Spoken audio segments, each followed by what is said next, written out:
I've got to be honest with you, there's no magic wand that makes the economic problems that were years in the making disappear overnight. And sometimes it's easy for politicians to exploit the anger, the pain that people are feeling right now. I have to point out, though, that some of the very same folks in Congress who opposed the Recovery Act and claim that it hasn't worked have been all too happy to claim credit for Recovery Act projects and the jobs those projects have produced. They come to the ribbon cuttings and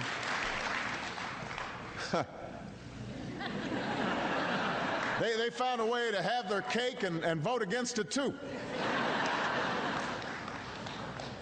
But look, we're making progress. But it can't come fast enough. We want to accelerate it. And we know that if we truly want to have long-term economic growth in this country, then we need to start addressing some of the struggles that middle-class families have been dealing with for years, long before this particular recession hit.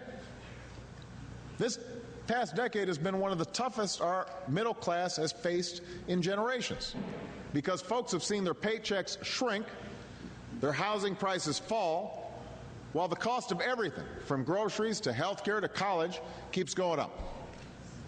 So a lot of you are working 2 jobs. Certainly everybody in your household's working. You're working longer hours. But you feel like you're treading water. And in some cases, it's not adding up. A lot of people put their kids to bed wondering whether they'll be able to give them opportunities in life that they got from their parents. And the thing, New Hampshire, when I was up here campaigning, I told you, I didn't run for president to kick these challenges down the road. I didn't run for president to play it safe. I didn't run just to keep my poll numbers high as possible for the next election. I ran to solve problems for the next generation. I ran to get the hard things done. That's why you elected me.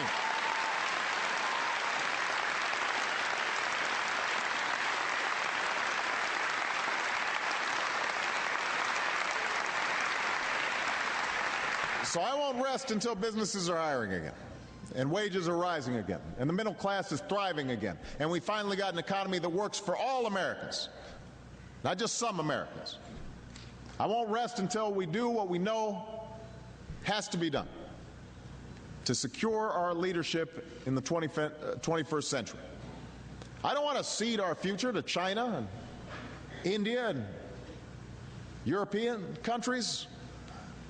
I'm not willing to settle for second place, not for the United States of America,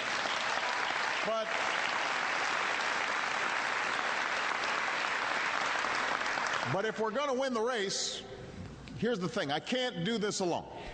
Democrats can't do it alone. The president can't do it alone. We've got 2 parties in this country. That's a good thing. It means we've got heated debates and vigorous disagreements. And as messy as democracy sometimes is, it means bad ideas can be discarded and good ones can be refined, and we don't go too far in any one extreme. That's the genius of American democracy. So I was very pleased when the House Republican caucus graciously invited me to attend their retreat last week.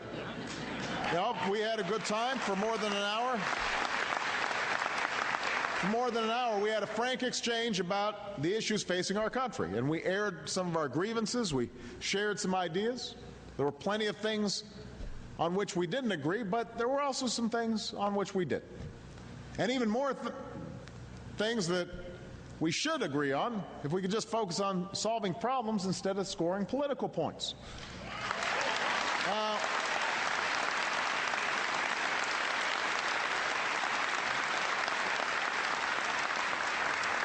For example, we all agree that education is the key to a 21st century economy.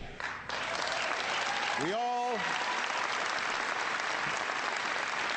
all agree that the best anti-poverty program around is a world-class education. So why don't we work together to transform our schools so that every child in America can compete with their counterparts around the world, from Beijing to Bangalore? Let's work together to upgrade our community colleges, which are the gateway to a career for so many children from so many working families. And I know we've got a lot of young people who are about to head off to college in an era when a high school diploma is no longer a guarantee of a good job. Let's make college affordable for every qualified student.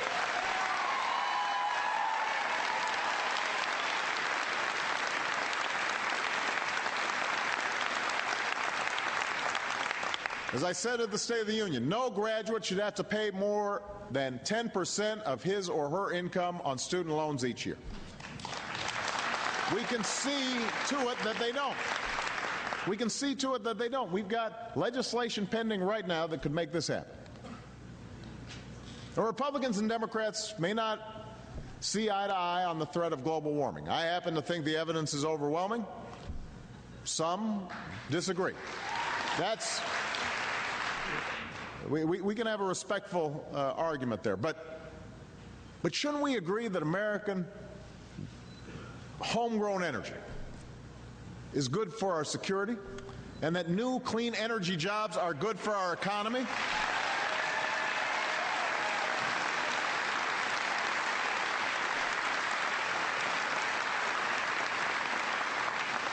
Can't we all agree that these jobs shouldn't be going to China or Germany or Spain? They should be right here in the United States of America?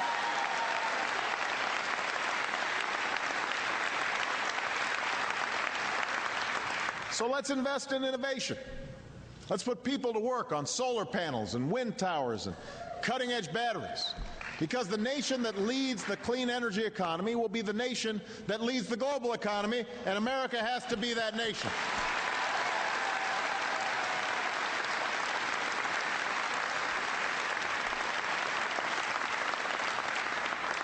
These are key parts of the foundation we need to build for a better future for our families, for our country. Another foundation stone is fixing a health insurance system that works better for insurance industry than it does for the American people. I do not quit. We are going to get that done.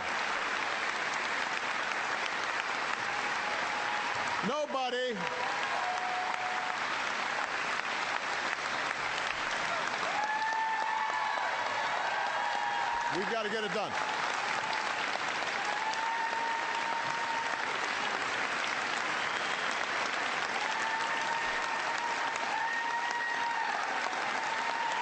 We have to get it done.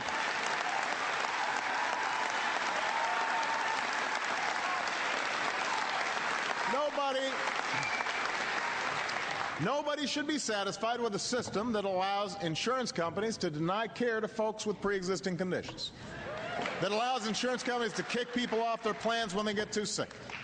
Nobody should accept a system where small businesses are forced to pay outrageous premiums to get their workers covered, and seniors have big gaps in their Medicare prescription coverage.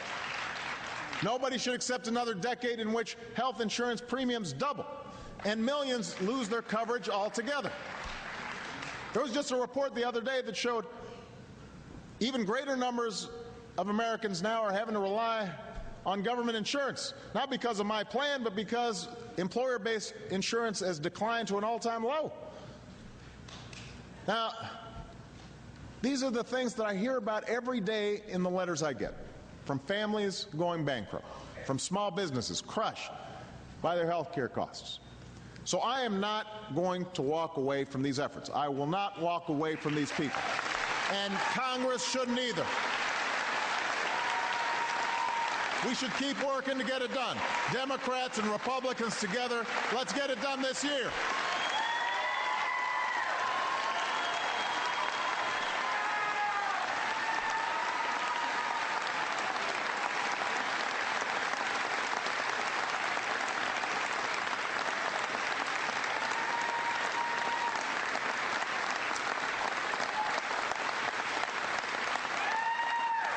Now, finally, we should all be able to agree that we've got to do something about our long-term deficits. Now, these deficits won't just burden our kids and our grandkids decades from now. They could damage our markets now. They could drive up our interest rates now. They could jeopardize our recovery right now. Responsible families don't do their budgets the way the federal government does.